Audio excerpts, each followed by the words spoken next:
Sa unang higayon, nagkatagbo sila Kapuso comedy genius Michael V ug ang Unkabogabol nga si Vice Ganda. Di matagong kahinam sa usag-usa sa dihang migas si Michael V sa It's Showtime. Giangkon ni Vice Ganda nga susama kang Michael V, damgo usab niya nga makatrabaho ug makauban si Michael V sa longest running gag show sa nasud, ang Double Gang.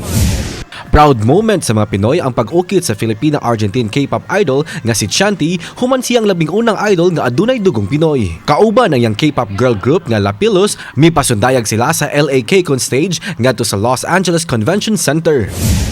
Starstruck Season 1 alumnus na din sa Monte, balik telebisyon na alang siyang bagong Kapuso project sa GMA Afternoon Primetime Series, ang The Missing Husband. Siya ang mudala sa papel ni Donna Lazaro ug giyang makauban ang pipila ka mga Starstruck alumni sama ni Yasmin Curdy o Rocco Nasino.